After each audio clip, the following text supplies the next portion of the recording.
آج ہم آتشِ اسلحے کی تاریخ کا ایک اہم جائزہ لے رہے ہیں جو ہمیں دستیاب مواد سے معلوم ہوتا ہے. جی یہ ایک دلچسپ سفر ہے، قدیم چین سے شروع ہو کر ابتدائی امریکہ تک. ہم یہ سمجھنے کی کوشش کریں گے کہ یہ اوزار جو شکار اور جنگ دونوں کے لیے استعمال ہوئے، وقت کے ساتھ ساتھ کیسے بدلے. بالکل، اور یہ صرف اوزاروں کی کہانی نہیں ہے، یہ دراصل ٹیکنالوجی، جنگی حکمت عملی اور معاشرے کی تبدیلی کی کہانی بھی ہے. صحیح. ہم دیکھیں گے کہ کیسے بارود کی ایک یوں سمجھے سادہ سی کیمیائی دریافت نے پوری دنیا کو بدل دیا.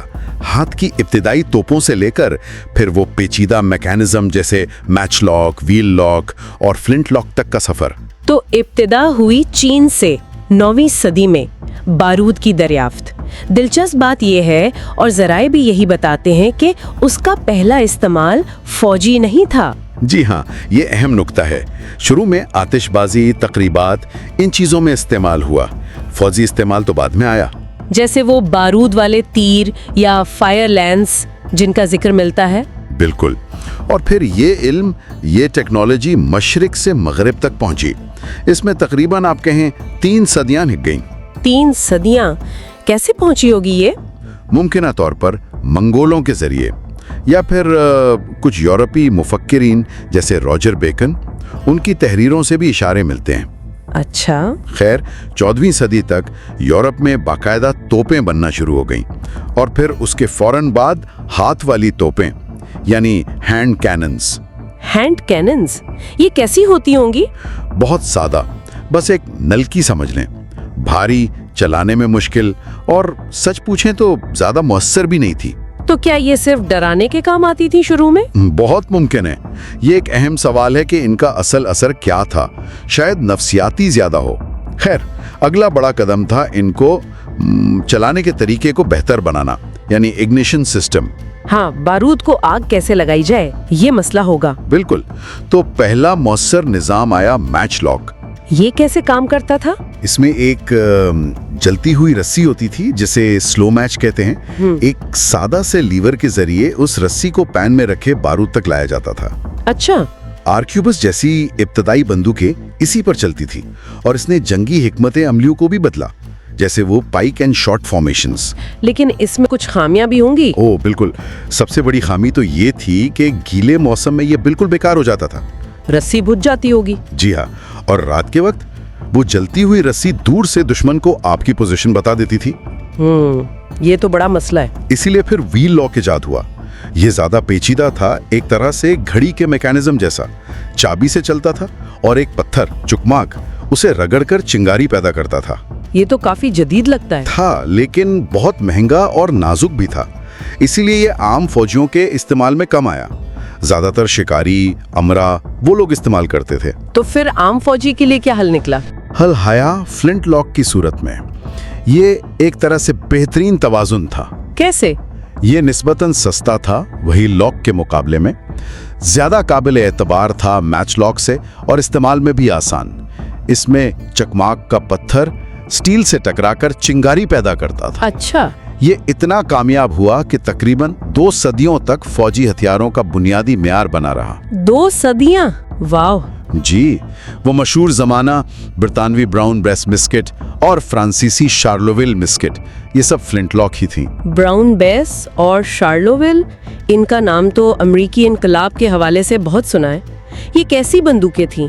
مطلب ان کی کارکردگی کیسی تھی؟ دیکھیں، یہ دونوں ہموار نالی والی مسکٹس تھیں، یعنی نالی کے اندر کوئی خم یا لکیریں نہیں تھیں. اچھا، تو اس سے کیا فرق پڑتا ہے؟ اس سے نشانہ زیادہ پکا نہیں ہوتا. ان کی مؤثر رینج بھی محدود تھی، آپ کہیں 50 سے 100 گز تک. صرف 100 گز؟ جی، مؤثر رینج. اس سے آگے گولی کہیں بھی جا سکتی تھی. تو ان کا اصل مقصد انفرادی نشانہ بازی نہیں تھا. تو پھر مقصد تھا اجتماعی فائرنگ، والی فائر، یعنی بہت سارے سپاہی ایک ساتھ قطار میں کھڑے ہو کر ایک ہی سمت میں فائر کرتے تھے تاکہ گولیوں کی ایک طرح سے بچھاڑ ہو جائے. ایک دیوار سے بنا دیتے تھے گولیوں کی. بالکل. اور جب دشمن قریب آ جاتا تو پھر سنگین بیونٹ کا استعمال ہوتا تھا. ان مسکٹس پر لمبی سنگینیں لگائی جاتی تھی. لیکن امریکہ میں تو ایک اور قسم کی رائفل بھی بہت مشہور ہوئی تھی نا، امریکن لانگ رائفل۔ جی ہاں، اسے کینٹکی رائفل بھی کہتے ہیں۔ یہ ایک بالکل مختلف چیز تھی۔ اسے زیادہ تر جرمن تارکن وطن گن سمتھس نے بنایا تھا جو پینسلوینیا وغیرہ میں آباد ہوئے تھے۔ اس میں کیا خاص بات تھی؟ اس کی خاص بات تھے رائفلنگ، یعنی اس کی نالی کے اندر گھومتے ہوئے خم یا گرووز بنے ہوتے تھے۔ اچھا، جیسے پیچ کی چوڑیوں کی طرح؟ کچھ ویسا۔ یہ خم گولی کو گھما دیتے تھے جب وہ نالی سے نکلتی تھی۔ اس گھومنے سے کیا ہوتا تھا؟ اس سے گولی سٹیبلائز ہو جاتی تھی، وہ ہوا میں لڑکھڑاتی نہیں تھی، بالکل سیدھی جاتی تھی اور بہت دور تک، اور نشانہ بہت زیادہ درست ہوتا تھا۔ کتنا فرق پڑتا تھا نشانے میں؟ زمین آسمان کا۔ جہاں مسکٹ 100 گز پر مؤثر تھی، یہ رائفل 300-400 گز تک مؤثر نشانہ لگا سکتی تھی۔ واہ، لیکن اس میں کوئی کمی بھی تھی؟ ہاں، کمی یہ تھی کہ اسے لوڈ کرنے میں مسکٹ سے کہیں زیادہ وقت لگتا تھا۔ نالی کے خموں کی وجہ سے گولی اور پیچ کو احتیاط سے ڈالنا پڑتا تھا، اس لیے یہ جنگ کے میدان میں تیز رفتار فائرنگ کے لیے اتنی موزوں نہیں تھی، لیکن شکاریوں کے لیے یا سرحدی علاقوں میں رہنے والوں کے لیے یہ بہترین تھی۔ تو امریکی انقلاب میں پھر دونوں طرح کی بندوقیں استعمال ہوئیں، مسکٹس بھی اور یہ لانگ رائفلز بھی۔ بالکل، کانٹیننٹل آرمی کے زیادہ تر سپاہی تو وہی ہموار نالے والی مسکٹس استعمال کرتے تھے، یا تو برٹشر براؤن بیس یا فرانسیسی شارول وے، لیکن امریکوں کے پاس کچھ ماہر رائفل مین بھی تھے، جیسے وہ ڈینیل مورگن کے رائفل مین۔ جی بالکل، ڈینیل مورگن کے رائفل مین مشہور تھے۔ یہ لوگ لانگ رائفل استعمال کرتے تھے اور چھپ کر زیادہ فاصلے سے خاص طور پر برطانوی افسروں کو نشانہ بناتے تھے۔ اس کا جنگ پر کافی نفسیاتی اور عملی اثر پڑا۔ تو یہ رائفلز ایک طرح سے اسپیشلائزڈ ہتھیار کے طور پر استعمال ہوئیں۔ جی، اور یہ بھی یاد رکھنے کی بات ہے کہ لیکسنگٹن اور کانکورڈ میں جو پہلی جھڑپیں ہوئیں وہ بھی تو تب شروع ہوئیں جب برطانوی فوج کالونیوں کے جمع کیے ہوئے ہتھیاروں اور بارود کو ضبط کرنے آئی تھی۔ وہ گولی جو پوری دنیا میں سنی گئی۔ بالکل۔ اچھا، تو جنگ کے بعد جب امریکہ ایک نیا ملک بنا تو کیا انہوں نے خود اپنے ہتھیار بنانے پر توجہ دی؟ یقیناً، یہ بہت اہم تھا۔ انہوں نے سرکاری اسلحہ خانے قائم کیے، جیسے اسپرنگ فیلڈ میساچوسیٹس میں اور ہارپرز فیری ورجینیا میں۔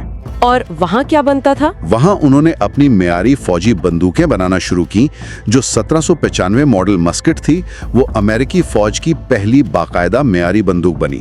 یہ بڑی حد تک فرانسیسی شارولے پر مبنی تھی۔ تو یہ بھی فلنٹ لاک کی تھی؟ جی، یہ بھی فلنٹ لاک کی تھی، لیکن پھر 19ویں صدی شروع ہوئی اور ٹیکنالوجی نے ایک اور بڑی چھلانگ لگائی۔ کیا تبدیلیاں آئیں؟ 2 بہت بڑی ایجادات ہوئیں۔ ایک تھی پرکشن کیپ۔ Percussion cap? جی، یہ ایک چھوٹی سی دھاتی ٹوپی ہوتی تھی جس میں تھوڑا سا دھماکہ خیز مواد جیسے فلمنیٹ آف مرکری بھرا ہوتا تھا۔ جب ہتھوڑا اس کیپ پر لگتا تھا تو وہ پھٹتی تھی اور اس سے شعلہ نکل کر بارود تک پہنچ جاتا تھا۔ تو اس نے فلنٹ لاک کی جگہ لے لی؟ ہاں، کیونکہ اس نے فلنٹ لاک کی سب سے بڑی کمزوری، یعنی گیلے موسم میں ناقابل اعتبار ہونے کو ختم کر دیا۔ اب چنگاری پتھر اور سٹیل پر منحصر نہیں تھی، یہ کہیں زیادہ قابل بھروسہ سسٹم تھا۔ اور دوسری بڑی ایجاد؟ دوسری تھی منی بال۔ یہ اصل میں ایک فرانسیسی آفیسر کلاڈ منی نے ڈیزائن کی تھی۔ یہ خاص قسم کی رائفل کی گولی تھی۔ اس میں کیا خاص تھا؟ یہ تھوڑی چھوٹی ہوتی تھی تاکہ نالی میں آسانی سے چلی جائے، لیکن اس کے پچھلے حصے میں ایک خلا ہوتا تھا۔ جب بندوق فائر ہوتی تو گیس کے دباؤ سے گولی کا پچھلا حصہ پھیل جاتا تھا اور وہ نالی کے خموں میں بالکل فٹ ہو جاتا تھا۔ تو اس سے لوڈنگ بھی آسان ہو گئی اور رائفلنگ کا فائدہ بھی پورا مل گیا؟ بالکل۔ اب رائفل کو لوڈ کرنا تقریباً مسکٹ جتنا ہی تیز ہو گیا، لیکن اس کی رینج اور درستگی لاگ رائفل والی تھی۔ یہ ایک انقلابی تبدیلی تھی۔ پرکشن کیپ اور مینی بال نے مل کر رائفل کو میدان جنگ کا اہم ترین ہتھیار بنا دیا۔ اور اسی دوران ہینڈ گنز یعنی پستول وغیرہ میں بھی کچھ ہو رہا تھا؟ جی بالکل۔ سیموئل کولٹ نے اپنا پیٹرسن ریوالور ایجاد کیا۔ یہ پہلا عملی طور پر کامیاب ملٹی شاٹ ریوالور تھا۔ اس نے ہینڈ گنز کی دنیا ہی بدل دی۔ تو یہ تھا آتشی اسلحے کے ارتقاء کا ایک مختصر جائزہ۔ چین میں بارود کی اس پہلی چنگاری سے لے کر 19ویں صدی کی ان جدید رائفلوں اور ریوالورز تک کا سفر، جیسا کہ ہمارے ذرائع بتاتے ہیں۔ جی بالکل۔ اور جو بات غور کرنے کی ہے وہ یہ کہ ٹیکنالوجی کی یہ دوڑ کبھی رکی نہیں۔